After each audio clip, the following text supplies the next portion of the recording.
Friends, मैं आपका दोस्त डॉक्टर सुनील कुमार और आप देख रहे हैं doctor Kumar education clinic. 2 days back जो फेमस सिंगर हैं के उनकी डेथ हो गई और उसके बाद सोशल मीडिया पे हमारे व्यूअर्स, क्लिनिक में भी और बहुत सारे लोगों ने मेल किया है। एक ही क्वेश्चन पूछ रहे हैं कि वो सर क्या हमें भी ये हो सकता है, क्या हम भी रिस्क जोन में आते हैं, क्या हमें दिल का दौरा पड़ सकता है। देखो, दिल का दौरा किसी भी उम्र में किसी को भी पड़ सकता है। यदि आपके साथ कुछ रिस्क फैक्टर जुड़े हुए हैं तो आपको किसी भी उम्र में दिल का दौरा पड़ सकता है।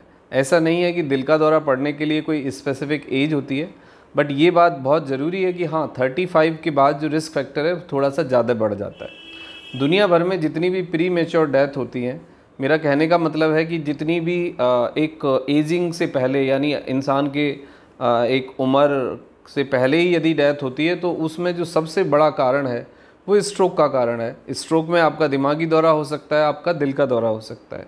दुनिया भर में लगभग 33% लोग प्री मैच्योर डेथ होती है, जिनकी प्री मैच्योर मतलब एक समय से पहले वो मर जाते हैं। मतलब 30 से 50 के बीच में जनरली देखा जाता है कि प्री मैच्योर डेथ सबसे ज़्यादा होती हैं। यानी सडन स्ट्रोक आ जाता है इंसान को और उसको कुछ ज़्यादा समझ भी नहीं आता है, बट यस, बॉडी इंडिकेशन देती है और बॉडी में कुछ ना कुछ ऐसे बदलाव आते हैं। तो सवाल ये है कि क्या उस रिस्क फैक्टर को हटाया जा सकता है। बिल्कुल, रिस्क फैक्टर को हटाया भी जा सकता है, उससे बचाव भी संभव है। और यदि किसी को कोई रिस्क फैक्टर है और वो क्लिनिकल डिसीज़ के रूप में सामने आ रहा है तो उसको डील किया जा सकता है, उसको मैनेज किया जा सकता है, उसको ट्रीट किया जा सकता है। लेकिन सबसे बड़ी बात ये है कि आप पहले अपने शरीर को समझें, अपने रिस्क फैक्टर को समझें, अपने कार्डिक रिस्क को समझें। कार्डिक रिस्क को समझना बहुत आसान है क्योंकि दुनिया में हर इंसान डॉक्टर से चेकअप करा के या एंजियोग्राफी करा के या दूसरे टेस्ट करा के नहीं समझ सकता अपने रिस्क को और अपने दिल और दिमाग के स्वास्थ्य को। लेकिन हमने बहुत हार्डवर्क किया है, बहुत स्टडी की है, बहुत सारा टाइम लगाया है। उसके बाद हमने एक टेबल तैयार की है जो आपके रिस्क फैक्टर को बताएगी, आपके रिस्क फैक्टर को इंडिकेट करेगी। तो ये कार्डिक स्कोर इसमें आपका होगा और कार्डिक स्कोर यदि आपका मोर देन 10 आता है तो आप रिस्क फैक्टर में हैं, और यदि आपका कार्डिक स्कोर मोर देन 15 आता है, 15 आता है, तो आप डेंजरस जोन में हैं। और यदि आपका लेस देन 10 आता है तो आप सेफ जोन में हैं। तो इसको हम समझेंगे 10 पैरामीटर पे। 10 पैरामीटर होंगे, एक पैरामीटर को आप नंबरिंग करेंगे, हर पैरामीटर को 1 2 3, यानी 1 नंबर दे सकते हैं, 2 नंबर दे सकते हैं, 3 नंबर दे सकते हैं। यदि वो रेगुलरली वो कर रहे हैं और रेगुलरली वो चीज़ आपको दिखती है तो 3 number, once a while occasionally वो चीज़ है तो आप 2 नंबर देंगे, और यदि कभी कभी है तो 1 नंबर देंगे, और यदि बिल्कुल भी नहीं है तो आप उसको 0 देंगे। तो इस तरह से आपको नंबरिंग करनी है, लेकिन आपको खुद ही अपने को एग्जामिन करना होगा। ये सेल्फ एग्जामिनेशन के लिए हमने टेबल तैयार की है, इसमें किसी डॉक्टर के पास या कहीं आपको जाने की आवश्यकता नहीं है। तो सबसे पहला है स्मोकिंग। यदि आप स्मोकिंग करते हैं तो आपको अपने को 3 नंबर देने होंगे। यदि आप कभी कभी स्मोक करते हैं तो आप 1 या 2 नंबर दे सकते हैं। सेकंड, डायबिटीज़, और थर्ड है आपका अल्कोहल, और आपका फोर्थ है आपका स्लीप। आपकी स्लीप की क्वालिटी क्या है? लगभग ऑन एन एवरेज 7 आवर्स आपको स्लीप चाहिए। यदि आप प्रॉपर स्लीप नहीं ले पाते हैं, बीच बीच में आपकी स्लीप गड़बड़ाती है, तो इसको भी रिस्क फैक्टर माना जाएगा।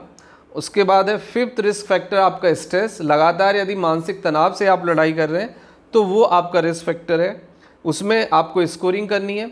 नेक्स्ट है आपका नंबर 6, जेनेटिक मेकअप। क्या है जेनेटिक मेकअप? से मतलब है कि आपके पेरेंट्स को तो ये बीमारी नहीं है। यदि मदर फादर दोनों को है तो आप रिस्क नंबर आपका 3 होगा, और यदि मदर को है तो 1 होगा, फादर को है तो भी 1 होगा, और यदि दोनों में से किसी को भी नहीं है तो आपका फिर 0 होगा।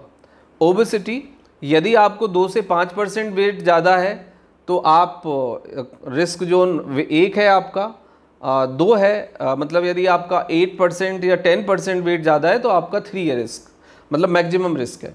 उसके बाद आता है कि आपकी सेडेटरी लाइफ स्टाइल तो नहीं। सेडेटरी लाइफ स्टाइल मतलब जंक फूड खाना, पैक्ड फूड खाना, बाहर का खाना खाना, जिसमें कि आपका मटन चिकन शामिल है, अल्कोहल शामिल है, आप बैठे रहते हैं, ओवीज हैं, तो ये आपकी सब सेडेटरी लाइफ स्टाइल में आएगा। उसके बाद है हाई कोलेस्ट्रॉल। यदि आपका कोलेस्ट्रॉल ट्राइग्लिसराइड, कोलेस्ट्रॉल यदि आपका बढ़ा रहता है लगातार तो आप रिस्क जोन में आते हैं और आपको रिस्क फैक्टर 3 में आपको डाला जाएगा। उसके बाद है नेक्स्ट रोमेटॉइड हार्ट डिसीज़, यानी जिन लोगों को यूरिक एसिड बढ़ा रहता है, जोड़ों के दर्द की बीमारी होती है, जॉइंट पेन होता है, आर्थराइटिस होता है, तो उनको रोमेटॉइड हार्ट डिसीज़ का खतरा लगातार बना रहता है, वो भी पॉजिटिव है और 3 नंबर आप उसको देंगे। नेक्स्ट है आपका high intake of sugar and the high intake of the fat. इसका मतलब है बहुत ज़्यादा घी खाना या बहुत ज़्यादा चीनी और चीनी से बने प्रोडक्ट खाना, बहुत ज़्यादा फैट का कंजम्पशन, ये भी आपको बहुत ज़्यादा सेंसिटिव बनाता है दिल और दिमाग के दौरे के लिए। तो इसमें यदि आप मॉडरेट हैं, मतलब आप थोड़ा बहुत खाते हैं, तो आप 1 नंबर दे सकते हैं। यदि आप रेगुलरली ये दोनों चीज़ें आपके उसमें रहती हैं तो फिर आपको 3 नंबर देना पड़ेगा। तो इस टेबल को आपको 1, 2, 3 इन पैरामीटर को नोट डाउन करना है और उसके बाद खुद आपको नंबरिंग देनी है और उस नंबरिंग के बाद आपको अपना टोटल स्कोर निकालना है। यदि आपका स्कोर लेस देन 10 है तो आप सेफ जोन में आते हैं। यदि आपका स्कोर मोर देन 15 है, यानी 15 से ज़्यादा है आपका, तो फिर आप रिस्क जोन में आते हैं।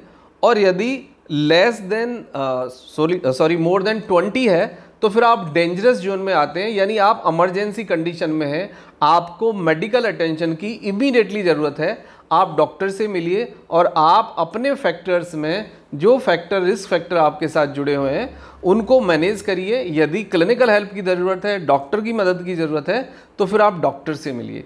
इसके बाद बात ये आती है कि हम इन सबको कैसे डील कर सकते हैं। इसको डील करने का सबसे अच्छा तरीका है कि आप 45 मिनट्स डेली फिजिकल एंगेजमेंट रखें, जिसमें कॉम्बिनेशन ऑफ एक्सरसाइज करें, लाइक 30 से 40 minute walking, 5 to 10 minute deep breathing and the alternate nasal breathing, and 20 minute आप विजुअलाइजेशन करें या मेडिटेशन करें, मतलब एक टास्क को देखें, विजुअलाइजेशन करें। तो यदि आप 40 से 60 minute combination of exercise, physical exercise करते हैं, ब्रीथिंग एक्सरसाइज करते हैं, मेडिटेशन करते हैं डेली बेसिस, तो ये आपके मैक्सिमम फैक्टर्स को कंट्रोल करने में मदद करेगा। स्मोकिंग, अल्कोहल इमीडिएटली स्टॉप करें, बहुत ज़्यादा तला भुना खाना बंद कर दें।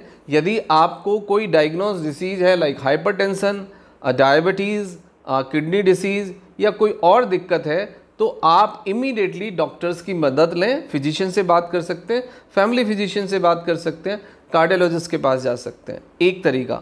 दूसरा तरीका है फूड टाइम पे लें और नेचुरल फूड लें, स्ट्रेस को मैनेज करें। फिर नेक्स्ट ये है कि यदि आप 35 ईयर से आपका उम्र ज़्यादा है और आपको ये रिस्क लगता है तो आप डॉक्टर को विज़िट करें। कोई भी टेस्ट कराने की आवश्यकता नहीं है। पहले आप अपने डॉक्टर के साथ अपनी हिस्ट्री, अपनी फैमिली हिस्ट्री, अपना ब्लड प्रेशर, अपना शुगर, अपना वेट, अपना स्ट्रेस, अपनी स्लीपिंग पैटर्न, ये सब डिस्कस करें। उसके बाद यदि डॉक्टर्स को लगता है तो वो आपका प्रिवेंटिव हेल्थ चेकअप करा सकते हैं, जिसमें किडनी, लिवर और आपका लिपिड प्रोफाइल की जांच होगी, एक ECG होगा, और उसके आधार पे डॉक्टर समझ सकते हैं कि आपका कार्डिक और आपका जो न्यूरल हेल्थ है, यानी दिमाग और आपके दिल का स्वास्थ्य की क्या कंडीशन है, क्या आप रिस्क जोन में आते हैं, और रिस्क जोन में आते हैं तो आप प्रिवेंटिव मैनेजमेंट बहुत अच्छा है मेडिकल साइंस के पास, आप उसको प्रिवेंट कर सकते हैं और दिल के और दिमाग के दौरे से पहले बच सकते हैं।